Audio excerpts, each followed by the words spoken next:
Welcome to the Transformative Pathways Podcast with your host, Jason Doby. Join Jason as he explores the many ways to unlock personal growth, mindfulness, and spiritual transformation. So now, please welcome the host of Transformative Pathways, Jason Doby.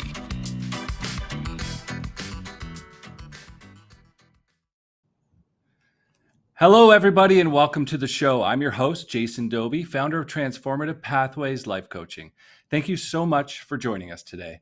Today, we'll be discussing why mindset matters, designing your ideal life, with my guest, Mr. Dave Drinkwater, who's joining us today from California. Dave has been a business consultant for nearly 20 years, specializing in helping parents start and grow profitable businesses while maintaining the joys of parenthood. As a proud father to his son, Oren, Dave is passionate about balancing family and entrepreneurship outside of work. He's an avid scuba diver, exploring underwater wonders across the globe. Dave, welcome to the show, my friend. Thank you so much for joining us today. Brother, thanks for having me, man. I love the whole concept of the show. Awesome, man. Awesome. Yeah, it's so good to see you. I guess... So to start things off, Dave, I guess you want to tell us a little bit about yourself and your personal story and how you became a business consultant and how you ended up in California. And just so people know a little bit of the background story, me and Dave are from the same hometown. We both grew up in Fergus, Ontario. So I don't know, it's been like 30 years since we've seen each other. And we recently just Don't say numbers. It's too hard to adjust to, right? Wow, time flies. Crazy, man. Yeah. But yeah, it's so great to reconnect with you, man. And so great to have you here today. But yeah, you have an amazing story. And I think we'll just start off by, if you want to just tell us a little bit about your story. And it's two stories. You kind of ask it like, what's my life? And then how did I get into teaching business? But I'll keep it like kind of short. So I got into... I moved to Toronto back when I was young, right? I had to live on my own when I was really young. And when I was about 15 years old, and I was just fishing around for like how to have a great life. I always thought in my head, like, I'm going to have this great life. How am I going to do this, right? So I've always had this like mindset of like, how am I going to be something that means something, right? And I started taking a lot of advice. Sorry, Dave, to interrupt you there. When you were 15 and you moved to Toronto, you were on your own at that time? I was on my own when I was 15. I moved to Toronto when I was 18 or 19. Okay. So a little bit of a rough time between 15 and 19. And then I moved to Toronto and I ended up doing really well. I started in this sales business or a sales company. I started crushing it, right? Like I just first day broke records. And then people started coming to me for sales, and I started getting more and better jobs through it. And I ended up becoming a business consultant. I'll keep that short, but I became a sales consultant and a business consultant. I started teaching businesses how to grow.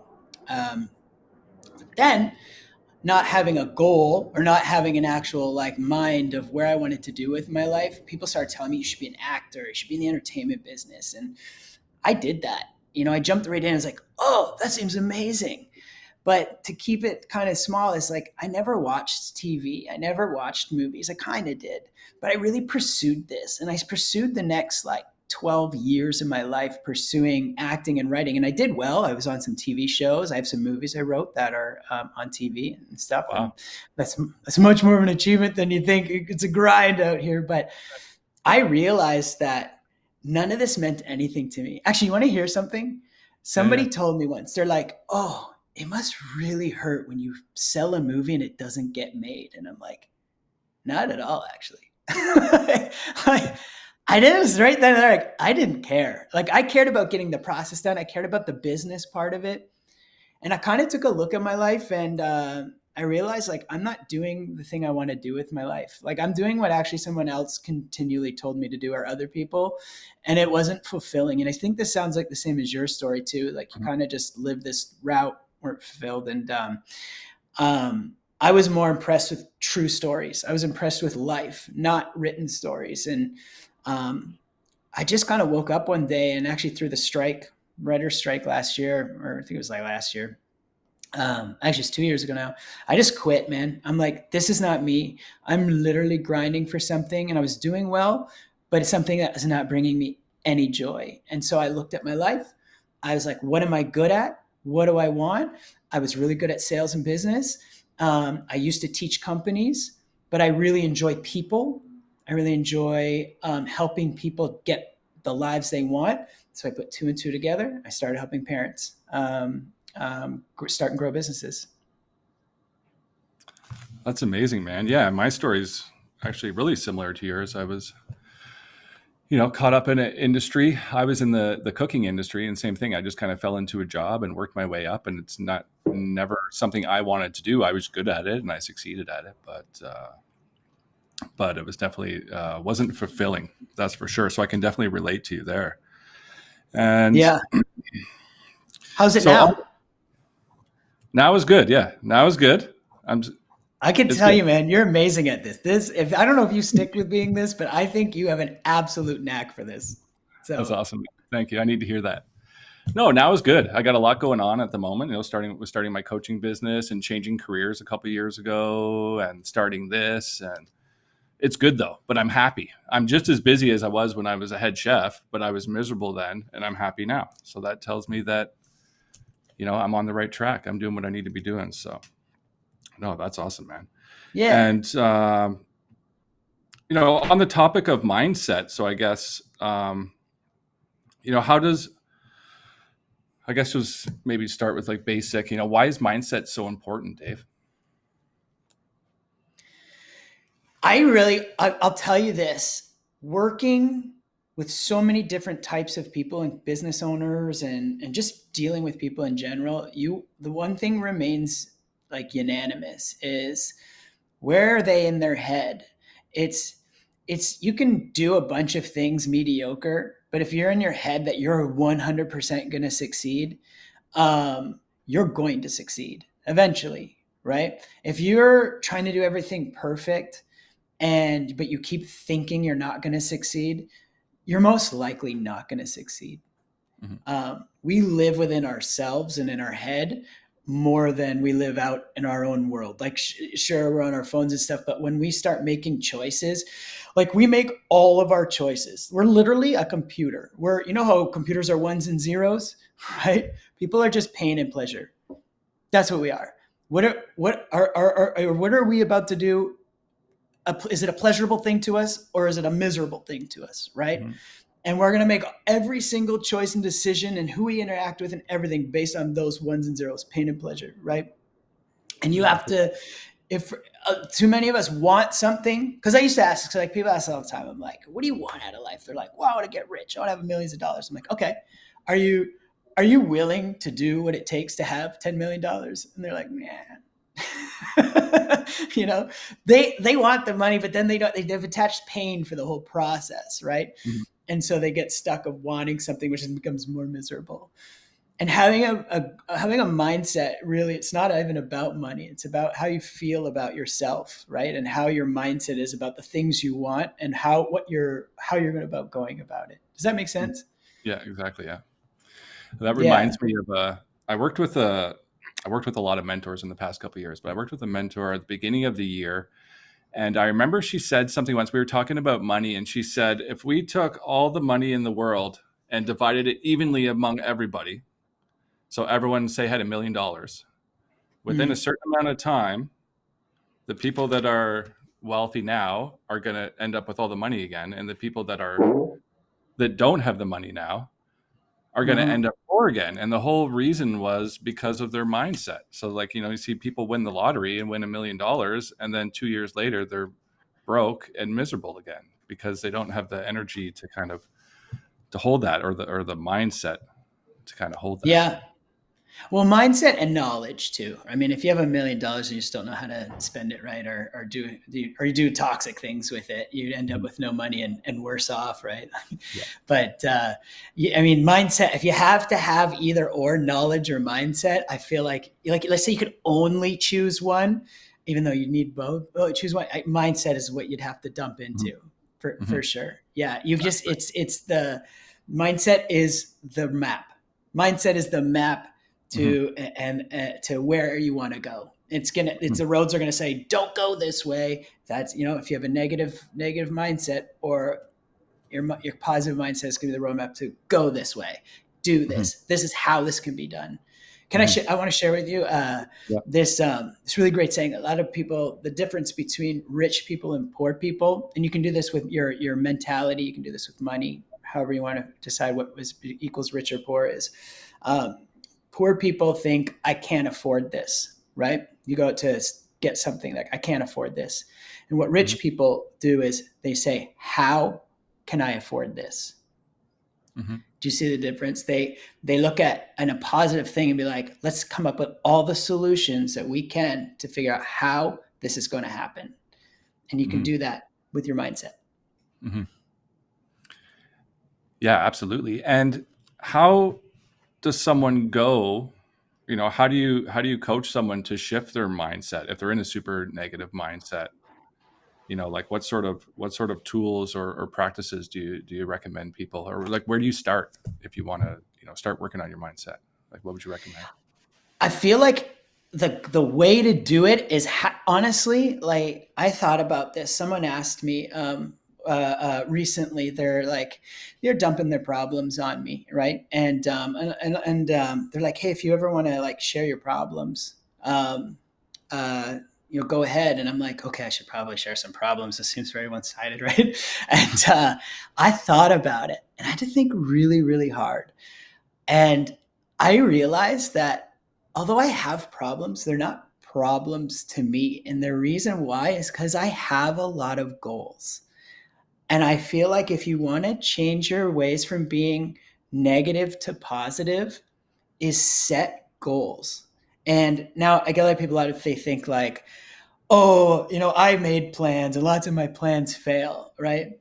But planning's not about the process. It's about being very clear on what you want and coming up with as many plans to reach that, right? Like if I had an autobiography, it'd be Plan Z. That'd be the name of it, because all 23 other letters didn't work out. You know what I mean? So, right? So, but I feel like when people feel negative is because they don't feel like they have a purpose. Right. You know what I mean? And goals will give you a purpose. They give you a reason. Even if you're failing all of the time, you have a purpose. And if you just setting anything, and then when that happens for you, you get this rush of like, oh, my purpose grows. And I feel like that's a great way to start to changing your negative to a positive. But just start also thinking too about like, you know what a paradigm is? Yeah, right. So it's just a map of like how we go about our lives, and it's in everything we've programmed how to be. And look at all the things like what do I feel about in my life? Am I negative about it? Am I positive about it? Am I negative about this, or am I positive? Like, my parents, am I negative or am I positive about it? My work, am I negative or am I positive about it? My spouse. I go through the main parts of your life, and then just start writing out how you can change that. Right? How you can, okay, I hate my job, right? Okay, you hate your job. So how can you make that a positive? Well, it's bringing me income. Oh, okay, I hate it so much that it's going to force me to change. Great. You know what I mean? Start looking at things in a positive way, and you'll start seeing more opportunities to come. And it's all it is. And it takes practice. It's going to feel so fake in the beginning. You're like, oh, this is great, right? But I have this one thing I thought about. I think about this a lot, Jay. I think about like, when it's raining outside, your plans were like to go camping. Your plans were to this, right? And it's just pouring down rain, and it ruins your day. And you're like, why is it raining, right? And you just feel negative about it. But that exact same day, let's say somebody just got released from prison from being wrongfully accused for 12 years, and they didn't get to see their kids grow up, and they didn't get to see this wrongfully, and they're in that same rainy day. And that rainy day is the best day of their life. All it is the same rainy day. It's just someone has a different perspective on that day than you do. Yeah, exactly. It's all perspective. And I noticed that too, like with my kids, and my kids are still young, but a couple of years ago when they were a little bit younger, when it was raining outside, they love going outside in the rain. They love it. Let's go for a rain walk. Let's go play in the rain. And I, had that same sort of thing, like thinking like, oh, this is kind of cool. Like those guys want to go play in the rain, but we always think, oh, it's like raining outside. It's yucky outside. Don't go outside because, that's what we were told when we were little, or that's what people tell us or whatever. And I remember like having the kind of, I don't know what the word is, just having like a deep kind of thought about that. So it's funny that you said that, but and you have to clean them too, right? Especially when they're young.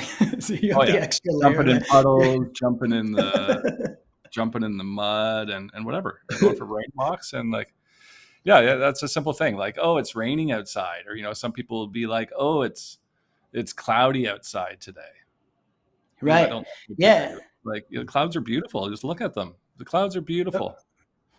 And imagine that was like, you weren't going to see your kids for another year, imagine how amazing that day would all of a sudden be. Right. And just appreciating those moments. So that's really where I'd start. Yeah, absolutely. And, that's been one of my mindset has been one of my personal practices for the last couple of years. Working on my mind, doing meditation and that sort of stuff and shifting my perspective. And like you said, it's a lot of work, but it's like a 24/7 job that I am in my head and constantly, watching my thoughts and just trying to keep myself on track. And I think a big thing is your awareness, is being aware of those negative thoughts and catching, being able to catch yourself when you're having those thoughts and then reframing it. And, but yeah, it definitely is a lot of work to go through this kind of process, depending how many years you were thinking negatively and talking negatively for. Like for me, it was over 40 years. Yeah. Well, I'm going to tell you one thing. You've done an amazing job. You come across as a very positive guy. But I'll tell you, it's the same thing. Like it's babies. Babies, they don't start off walking. They're falling all over the place, right? Exactly, and now you go for a walk. How many times have you thought about your steps today? 0, unless you're calculating the amount, right? 0. But that's exactly when you're changing, when something's new to your life. It's your old ways of crawling are going to keep stopping you from walking. And so it's going to keep pulling you back, especially the older you get, the more resistance you're going to have. Right. But the more, the more you attach an absolute hatred, an absolute despise to the way you don't want to be. Right. Let's say you're negative and your life is just negative. And you think what is that doing to my life? Why is it pushing people away? What is it? Is it making me sick and just tired all the time? You have to, if you can find a way to make that the worst thing to you at all, and you can start to break the habit. But it's also one more point to that. You have to think of, well, then what else am I going to do if I'm not going to be negative all day, right? I'm going to be positive. So now you have to attach this positive, this absolute love and desire for the new life that you're going to have to that positive change. And you have to keep repeating it. And you're going to be a baby. You're going to be poof, poof, falling all over. Oh, this sucks. I want to get back to crawling. And it's going to catch you unaware a lot. But the more you practice, that's how it starts to become subconscious, just like walking. And I'll share a quick story. This friend I knew was majorly diabetic. Long time ago, right? And just wasn't making changes, taking loads of type 2 diabetic pills, right? So it's not type 1 where it was genetic, it was type 2 where it's was mostly through diet, right? And this person actually lost their foot to diabetes, right? And they just wouldn't change their habits.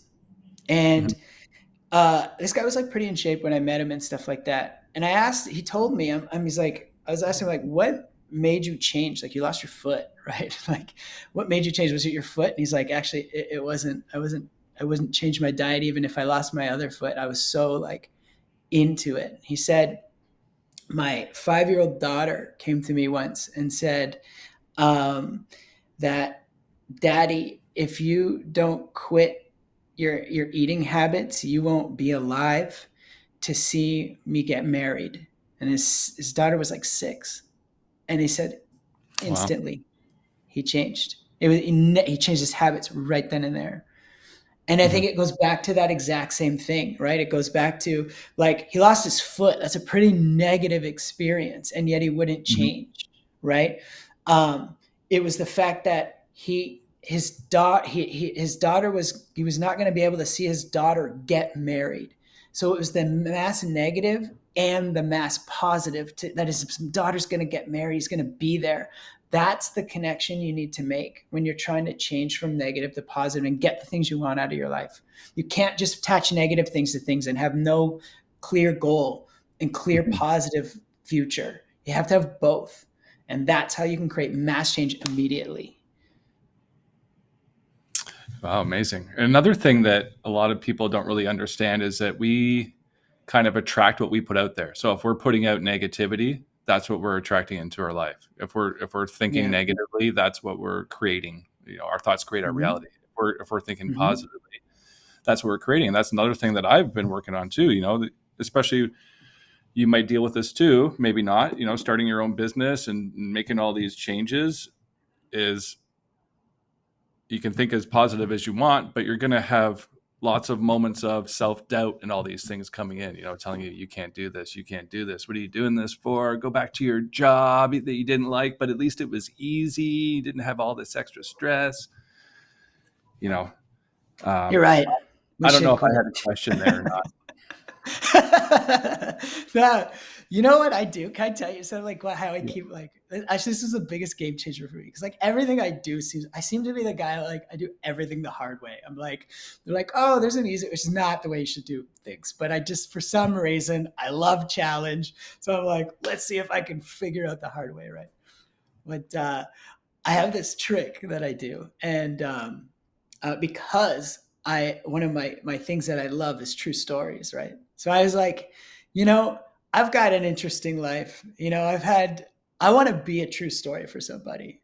So now, and I really want this, I really want all my success and all of my things I want to do with my life so that I inspire other people to do it too. It's not even for me. It's for my son. It's for other people. And now I think I'm like, okay, so I'm living out my story. So every time something crappy happens and nothing goes my way, and everything is telling me wrong, right? I'm like, awesome. This is going to be great for the story, right? And then when things start going really well for me, I'm like, great. This is going to be great for the story. So no matter what happens to me, Jay, I love it. Bring it on. Okay, I've screwed a bunch of things up. Great. How am I going to get through this so it's great for the story? So it's just, all I've done is attach this to positivity, and I hope it's a great story and a great ending. And even if it's a bad ending, those have been great stories too. Exactly. Yeah. Exactly. And what was I going to say? I took on a tangent. I'm sorry. That's something, but I lost it there. But yeah, man. I lost my train of thought, Dave. All right, where do we want to go next here, Dave? Let's talk about balance. You on your social media, you talk a lot about working with parents, right? Working with families, working with parents, and balance, like work-life balance. Do you want to speak a little bit about that and why that's so important? Yeah. Honestly, I feel one of the things that motivates me the most, and I know this doesn't sound like it's going to segue into this, but it will, is there's this girl, what's her name? Bronnie. Do you ever heard of Bronnie Ware? No, I'm not sure. So she's a woman who used to take care of people who knew they were going to die, right? Okay. I promise you this all segues in. And so she interviewed these people, and these people were going to die. They had weeks to live. And she did this for many, many years. She wrote a book about it. I think she wrote a few books about it. And one of the things that she said that stuck out to me incredibly most is that unanimously, what people wished for the most on their deathbed is that they wished they lived a life that was true to them. Mm-hmm. Right? They wish they didn't like give up the moments that they should have, where they worked too much instead of watch their kids grow up. Or they wish they, spent more time doing things they really enjoyed. And when you start a business, as you could know, right?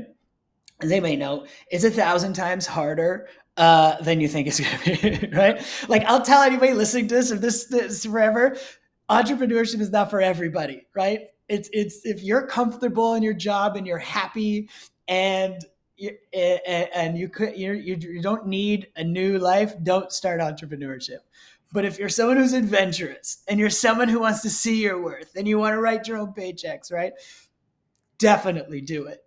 But what happens is you get sucked into this vortex of do. And then you're watching all these millionaires going like, well, I work 12-hour days. I work 14-hour days. And he asked me like, well, how many of you have kids? Right. And it's like, well, none of them, or like, one or two of them. And I remember even Shonda Rhimes, she's a writer.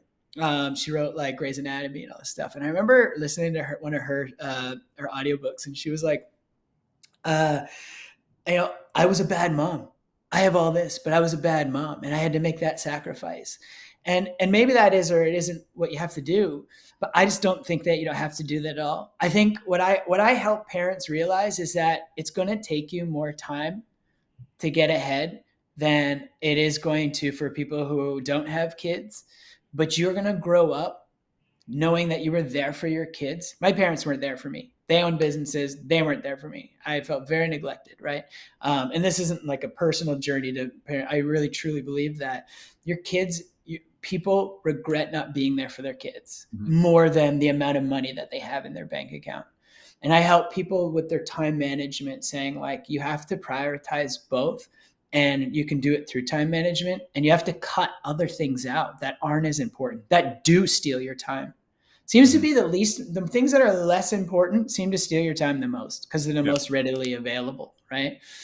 And so being that balance so that you aren't on 90 years old on your deathbed and be like, wow, I just grinded through 10 years and my kids have all grown up, right? Like, where does the time go? Remember when they were little blobs?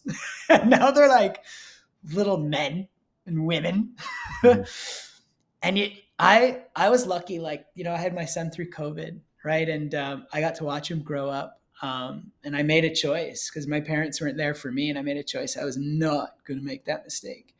And I'm so happy I did. And yeah, my life's harder. I have to work harder. I have to give up things that other people have. But I also know people who would love to have my life, have a kid, who try so hard, who spend hundreds of thousands of dollars trying to get kids, right? Trying to adopt them, trying to this. And yet I have one. And that's something that's honestly been one of the best things I ever did with my life is have my son. It's the most unbelievable love I've ever felt. And I want to be there for him. And I encourage other parents listening to this that make sure that you are there for your kids while you're running your business. Even if it takes longer, it's okay. Mm-hmm.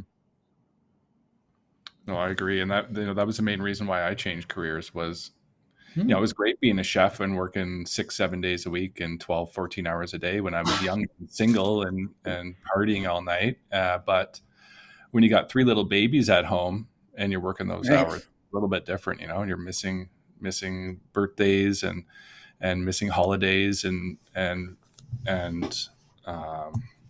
all that stuff. So that was my main motivation. And it's hard too, because now I'm so busy right now, and I got to check myself sometimes and say, you got to go. I got to take some time with my family and take some time with my kids and my wife too, right? But it's definitely challenging, and I keep, my kids have kind of been like, oh, dad's working. I'm in the middle of doing a business mentorship too, so I'm in the middle of doing that 12-week course, so that's a lot of extra work, and that's going to be gone soon when that's done. But yeah, that's really important. And I kind of had a wake up call the other day, and I had a little chat with myself and said, your kids are only going to be this age once, and it's great that I'm doing all this stuff now. Like, I'm doing all this work now for them and for my family, so that we can have a life together, and they're going to know me when they grow up. But it's definitely It's definitely all about balance. And, it's great being able to work from home a little bit too. Like, some days I work from 9 a.m. till after midnight because I have my day job and everything else going on. But at least I'm home. I'm home for bedtime. I'm home for dinner time. I can take breaks and because that's really important to me too. So yeah, man. You'll be proud of yourself for it.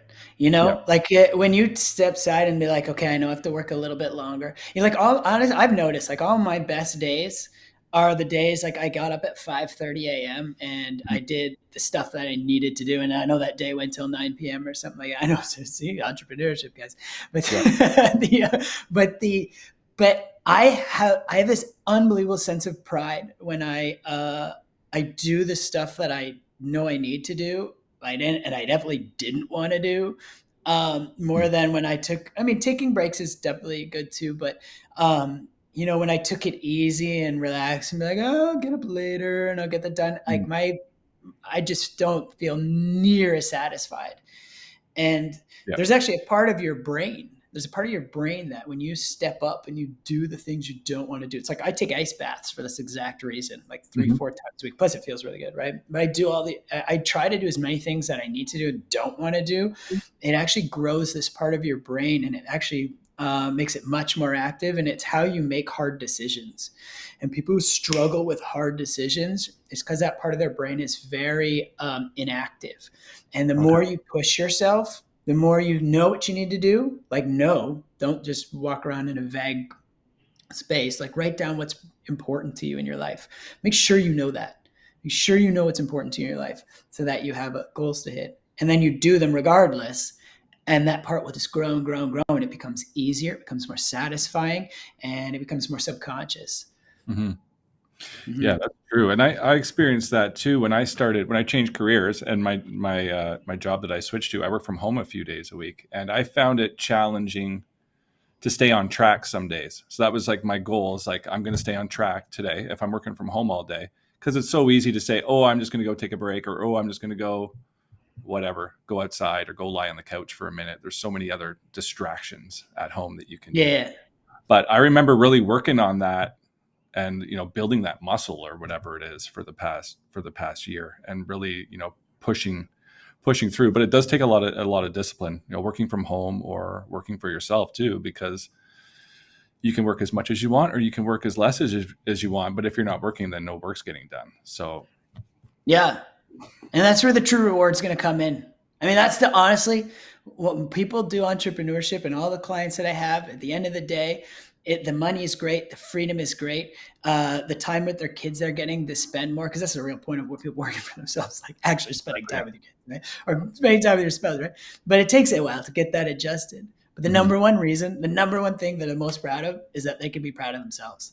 That joy of like, I started this, I'm making money off this, I have the freedom to write my own checks, right? Like that, when that happens, like one of the greatest things is like I've always worked for myself and I've always known like, oh, I need this amount of money. Okay, I'll do something and make that. I don't have to get to a job. I don't have to ask some guy for a raise. I ask me for a raise and I figure out how I'm going to make the money and I do it. Yeah. I need 10 grand. Okay. What am I going to do? Yeah. That's entrepreneurship. Yeah. The absolute freedom. Yeah. That is awesome. I had something I was going to say there, Dave, and I went blank again. So you know what? It's all right. Well, tell me about your thing. I mean, you've started this podcast, and I want to tell you something before I even answer this. Mm-hmm. Like, you 100%. I know I said this earlier before, but I have to say this one more time. You 100% are meant to make podcasts. Like, if you stick doing this podcast is going to grow. You just have a natural act for listening. You have a natural ability to just be easygoing. Yeah. And it can tell you really enjoy it. And the more people that start helping, the more people that start really being like, I was really touched today by this. I was really motivated today. That's just going to grow exponentially because I think you're in the right path, man. Yeah, awesome. Thanks for that. I appreciate that. Yeah, who knows? And how's it feeling? Feels good. How's it feeling? It feels good. Yeah. I'm not too nervous today. We're on episode 7 now, but this has been, it feels good. It feels good. Honestly, honestly, I'm shitting myself every week. I'm shitting myself about this, but it's good. This is like, Awesome. this is helping me grow so much. So like, this is the main, catalyst for my growth and being in front of the camera, putting my wall down is the big thing that I'm working on. So Well, shit is the best fertilizer, buddy. So it is. It's good you're shitting yourself. It's not easy. It's not easy.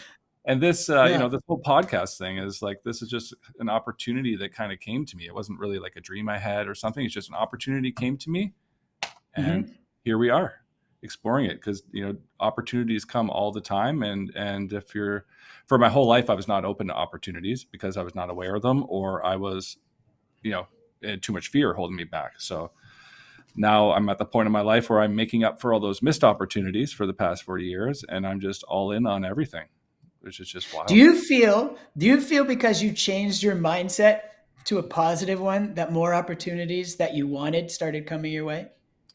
Yeah. A big thing is working with my mentor, Shriyanka, at the beginning of this year. Trusting in the universe is a big thing. Trusting in that things are going to work out. And I guess that is mindset. I guess. Yeah. No, 100%. Mindset that everything is going to work out. And, I had this idea. I'm starting a business. And I remember when I first told a few people, I won't say who, but, they weren't as excited as I was about it. They said, no, stupid idea. Yeah. You can't do that. What is your wife going to say about that? Yeah. I hear a lot of entrepreneurs, they say this, like guys who are like, they say, first they'll tell you why you shouldn't be doing it. And then as you get going better, they'll start wondering, start asking how you're doing it. And then they'll start praising you for doing it. Mm-hmm. Yeah. It's people project their negatives on you because inside they feel like they had goals. They maybe don't even know about them, but they feel inside that I'm not shooting for anything, so you shouldn't be shooting for anything. Exactly. And they'll project that. They project their fears and they project their problems onto people. And you just got to blanket it out. And your environment, Jay, just keep doing this is going to bring more positive people around you, and it'll start to push the negative people away. Mm-hmm. And I'm not saying you got to get rid of them, but your environment is 100% going to affect how you grow, right? If you're around a positive people, you're going to start growing and feeling great. And then you can be that positive environment for those people, and you can affect them too and help them grow. But you kind of have to keep off focus of them. Yeah, absolutely. It's just like a ripple effect. Yeah. Well, it's just what you're projecting, like you were saying earlier, right? Like if you're positive, you're going to attract positive people who are going to feed that back to you, and then you can feed it to the negative people, and they're all going to listen. Some of them will stay negative forever. They got to want it, but That's what I was going to say. People are going to judge you no matter what you do, whether you're being the highest version of yourself. They're going to judge you for being successful, or they're going to judge you for being the lowest version of yourself. So, and some of those critics will be good. Some of them will judge you and be like, "Well, he's really good at this." Yeah. That's a judgment. Yeah. So, like, what version of myself do I want them to judge me? So, yeah. I think, or what do you even care? Who cares? Exactly. Who cares? You care about what you care about you, man. Yeah, dude, you care about you. That was one of my biggest barriers, is like getting over what other people think about me. And that was like a big thing that I've been working on for the past couple of years. Like, dude, I used to be afraid to post on social media. I didn't even post pictures of myself because what are people going to say? Or I just felt so self-conscious, Yeah. But and look at us now. Yeah, no, I get it. Look at us now all on social media. But you know what? I honestly, the way I have anyone who hears this gets a tip for that is if you're posting, some people will say like they make music for themselves and whatever, but if you really think about your clients and you're doing it for them and you're posting pictures out there for them to make other people be inspired or whatever, who cares what they think about you? You're not even doing it for you anyways, Like for me, I have my other account, my personal account, it's all about scuba diving and being vegan, right? And even though I haven't been active on it, some of my business ones take up all my time. But yeah, right. Like, people like I'm dead. But like like I've always posted the scuba stuff and the diving wasn't for me. I mean, it was so that I could have memories, but it was more so I could inspire other people to like, hey, ever wanted to see the ocean? Like a guy like me from a small town in Canada where there's zero ocean. Although I live in California now. I mean, I've always loved the ocean. I've always loved it. And because that was always part of my life, my dream, it's happening, and it's happening all the time, you know? And, that was part of why I moved to California. And so I post that stuff to inspire other people. So it's all for them, you know, like come to the ocean, come check it out. I don't care what they think. They don't like my stupid puffer fish. I don't care. My wife and I were fortunate enough to live on the west coast of Canada for a couple of years. I got a job at a really nice hotel out in Tofino. I don't even know how long ago it was now, 15 years ago now. But the restaurant I worked at, the restaurant was right on the ocean. So if you're sitting in the dining room, there was a 180-degree view of the ocean. Amazing. It was like amazing. It was so nice. But honestly, I worked so much when I was out there that I didn't get to enjoy it very much. And on my day off, I was indulging in, we'll say, substances that I was more worried about drinking and stuff than actually enjoying the nature. But it was pretty amazing living around there, like getting off work and just, you know, walking down the beach and cracking a beer. It was pretty nice. It was pretty amazing. Yeah. I would love to live by the ocean again one day, Dave. One day. Now I got Niagara Falls. I love it. It's not quite the same. No, it's pretty. The ocean. Like I live 45 minutes from the ocean. I used to scuba dive every week. Now it's gotten a little bit less, especially the more I travel the world, the less you want to go in cold water. But honestly, the diving here is still amazing. But I still go like once or twice a month, and that's why I stay in California. I even left California for some writing jobs I had in Georgia, and I was like I'm coming back. Even though there was some great diving near the what's it called tag something. I don't know. It's what is that called? Can't think of it right now. But it was further drive. It was like you'd have to drive 8 hours, and so you'd go less. Do you surf it all day?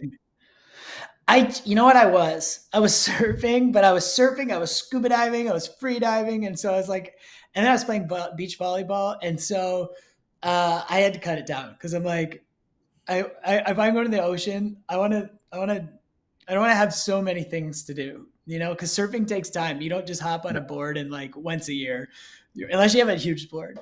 So scuba diving is my thing. I want to go under the ocean more than I want to stay on top of it. It's like hiking, except the way more animals, and you don't have to hike as much. Yes. Yeah. So I just picked diving. It's my major passion.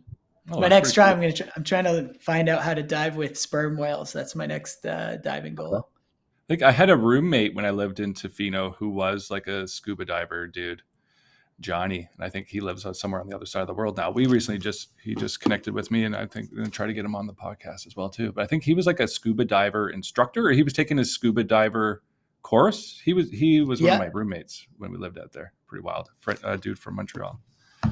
Cool. That would be cool to try one day. I never tried surfing when I was out there because I wasn't really into doing anything. I was just work and chill sort of vibe. But my wife tried it a few times. Pretty cool. Did she like it? Yeah, she liked it. Yeah, she liked it a lot. Yeah, I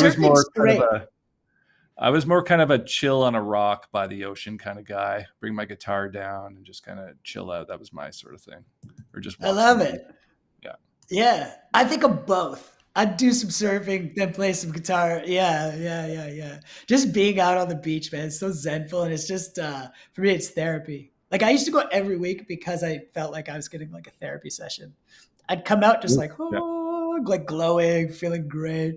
Like my purpose is being fulfilled, you know? It is therapy. Yeah, it is. Yeah, absolutely. Yeah. And just the even fact, like the fact of like going to the ocean, and you can have the worst dive in the world and you just walk out feeling amazing. Like the visibility could be like this. You saw nothing.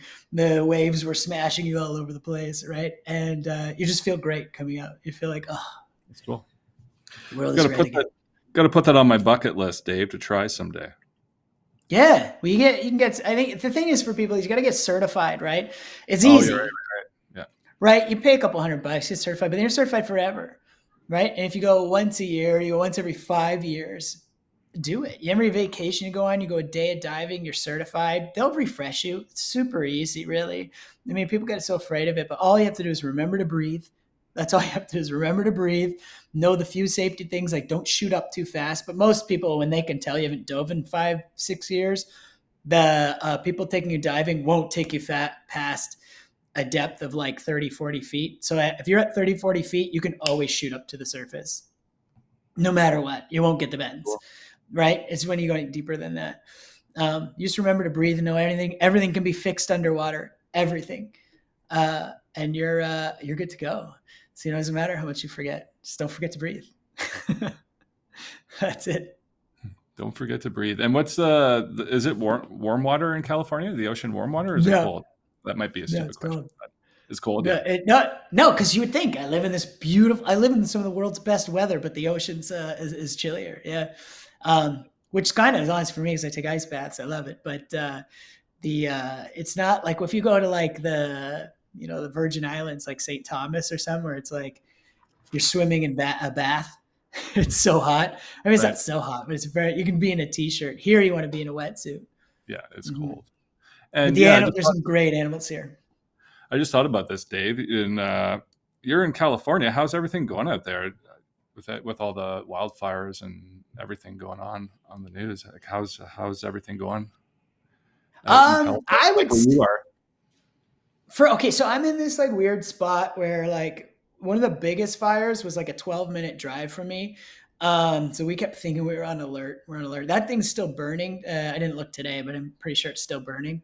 But it's kind of like it's like not moving too much anymore. Like when it started, we had like 80, 90 mile an hour winds, right? So like there was just trees all over the place. I don't know what that is in kilometers. Like what is it? 80 is like a million. 160 kilometers, million. Yeah, it's the speed of light is what it's going. So there's just trees everywhere. So anyways, the place is just trash. There's huge chunks of trees everywhere. That ignited, pushed any of these small fires into major fires, right?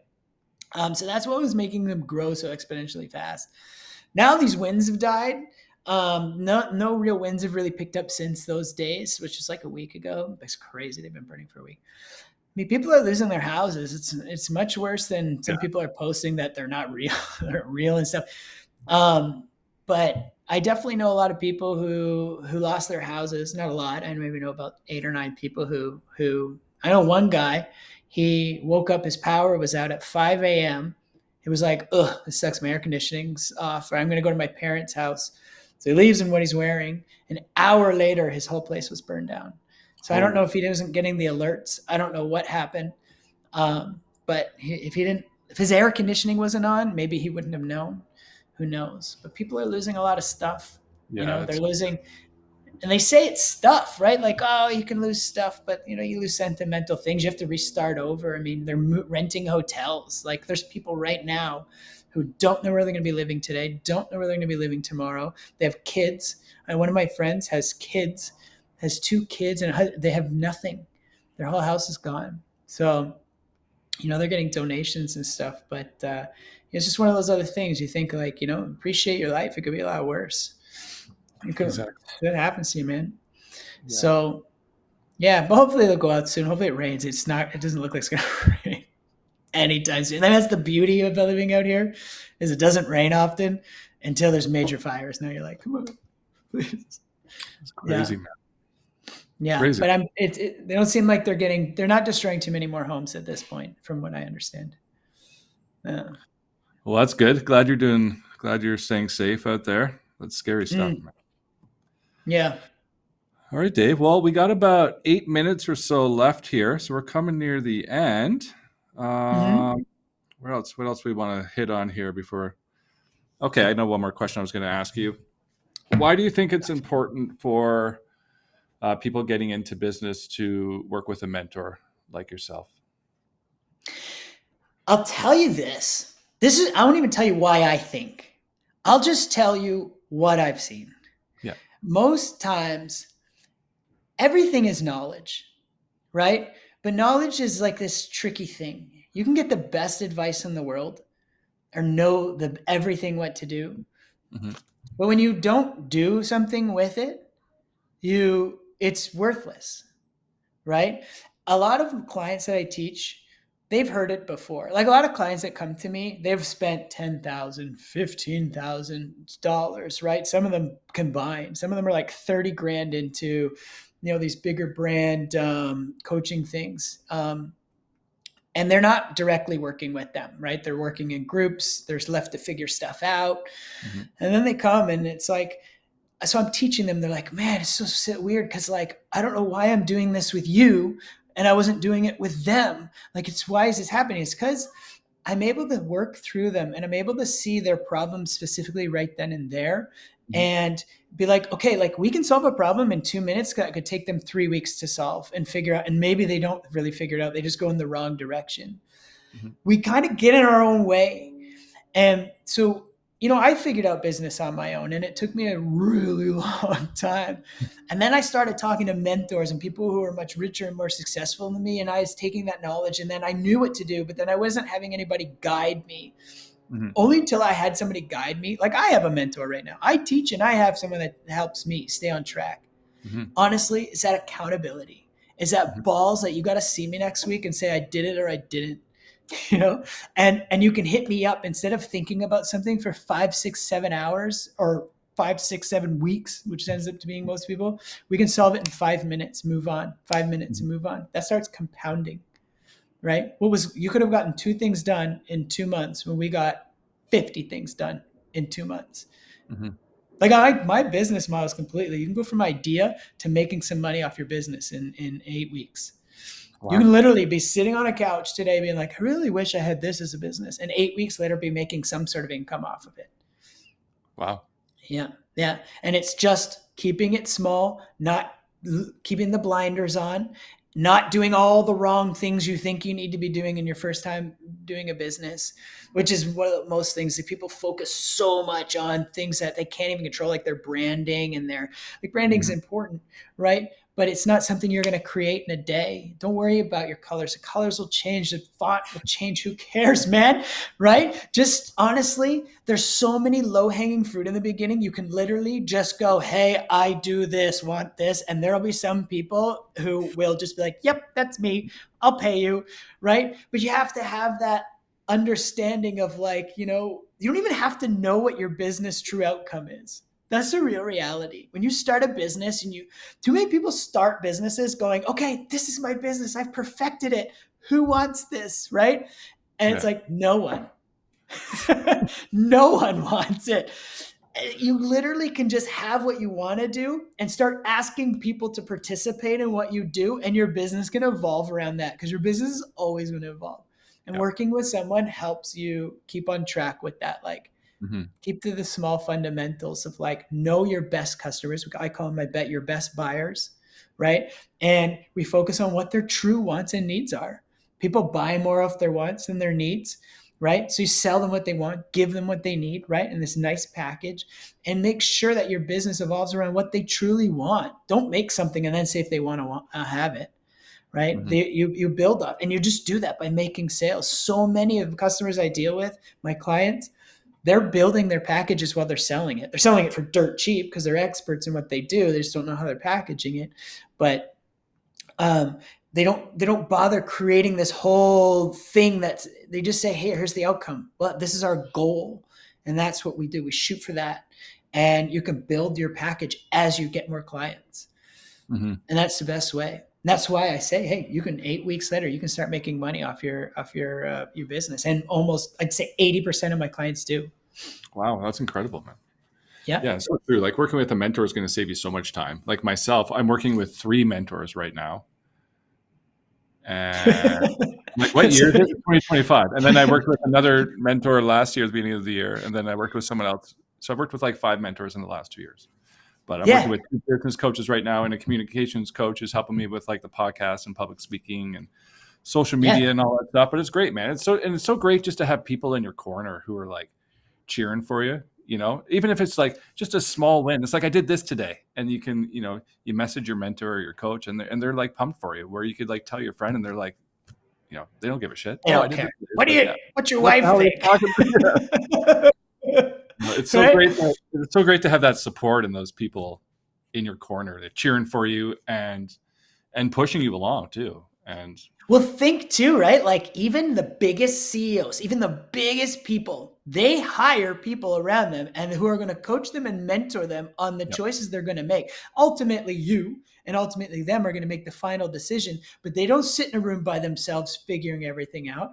They have people there that are going to keep them accountable, keep them on track, and give them information that's going to keep them from us being astray and keeping what their main goal is in target. Right. And that's how you game plan. It's actually called, do you know what a mastermind truly is? I'm not sure. So this is what mastermind is. It's this theory where, let's say you can come up with 8 answers, right, to a solution, right? And let's say I can come up with, actually, I'm going to start with 5 because 5 is easier to do the math. So let's say you can do 5 answers into a solution, and I can come up with 5 answers to a solution. You would think you and I coming together, we would have 10 answers for a solution, but it's actually not true. What they have found is this theory, this paradox called the mastermind. If you and I come with our 5 answers each, we can come up with almost 20, 25 answers. And that's what that mastermind is. It's this like third visible mind that comes in that starts dumping in answers because you and I are hashing it out back and forth, because it starts compounding what's going to work and what's not going to work on instantaneous feedback. And now we're at our 5 and you're at your 5, but it's going to grow so much more because you and I are conversating about it. And that's what a mastermind is. Cool. And no, never heard that. Yeah. And that's what you get by being a mentorship, is that we're going to come up with 10 times more solutions because you're sitting and talking with someone who's knowledgeable about it. That's also a key. Make sure they're knowledgeable about it. Wow. Yeah. Beautiful. Love that, man. Awesome, brother. Well, we're coming to the end of our time here, Dave. So before we wrap things up, do you have any final thoughts you'd like to share with our listeners? Is there anything we didn't cover today that you'd like to add? I'll tell you this. If you made it and you're here at the end, I'll do 2 things. One, if you're listening to this, just do this. Like, I know you got your life. Just do this. Write down one thing you really want in your life. Write down one thing and write down all of the possibilities you can do to make that thing happen. And then do one more thing. After you've written down every possibility to make that happen, on a separate page, write them down in the order that's going to give you the biggest bang for your buck. What's going to give you the most results for your actions? So if it's start a business and you don't know how, find someone that's going to help you start that, right? If it's to go scuba diving, find out exactly how you're going to do that. Start talking to people who are coaching. Write that all down in order of best to worst ideas. And then write down your first 3 off that list and start doing them. Start knocking them off. And anything in your life, whether it's a hobby, where it's whatever you want, and just start making your life that's worth something to you. Number 2, anyone who listens to this, who wants my mentorship, it's clear goal. I do one-on-one 8-week programs. It's usually $4,200. For anyone that's listening to this, I'll give it 1 month off and I'll give you $1,000 off. So it'll be 32. Man, So it'll be there you go. $3,200. That'll expire a month from today. If you hear this after a month from today, you can always use it. It's $500 off, and we'll make the word new life.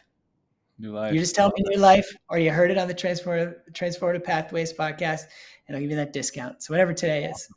Love it. Yeah. All right. Awesome, Dave. What is today? Today is Saturday, January the 18th, 2025. February 18th, 2025. It's $1,000 off, and you get a free consultation. You can go to my Facebook or my Instagram, which is the Everyday Dad 100. Apparently, I'm the 100th one, and so whatever it is, go to the 100 one, and there's a link there, and you can get a free consultation. Awesome, brother. Well, that was my next question. Where can people find you, Dave? Facebook or Instagram. Yep. Awesome. Find me on the Everyday Dad on Instagram. Just go there. Or you can go to my Facebook, Cool. which is Dave Drinkwater. And there's a link there. You can get a free consultation, and we'll see if you're right. Like if you're in the right position to take on mentorship. So it's completely free. We'll go over what your business is or what we want to do, and we'll assess if we're a right fit. And if you are, and you hear this podcast, you can have 1,000 off. Awesome. Beautiful, Dave. Thanks, brother. You're welcome, man. Hey, thanks for having me. That was great, man. Thanks so much for joining us today. Thank you so much, Yeah. man. That was awesome. Awesome. And for everyone really listening, proud of you, thanks, man. You too, buddy. Yeah. After all these years, it's so cool. It's so cool. And I love your Mario cup there. Awesome. And I know. I've been drinking coffee. For everyone listening, I'll include David's information in the show notes below. And if you'd like to connect with me, you can find me on Instagram at transformative_pathways. You can also find my link tree in the show notes below, where you can find the links to all of my social media, my email list, my private community, and options to book a free consultation or apply to my one-on-one coaching programs. And if you enjoyed today's episode, we'd love it if you could like, subscribe, and follow us on your favorite listening platform. And if you'd like to support the show, we'd be so grateful if you could take a moment to leave a review. It would mean so much to us and also help the show reach more listeners. Thank you so much for being with us today, and we look forward to connecting with you again soon. This has been the Transformative Pathways Podcast with your host, Jason Dobie. Tune in each week for more insights, inspiring stories, and transformative journeys. Until then, keep exploring the path to keep your best self. Saturdays, 3 p.m. Eastern on the Bold Brave TV network, powered by B2 Studios.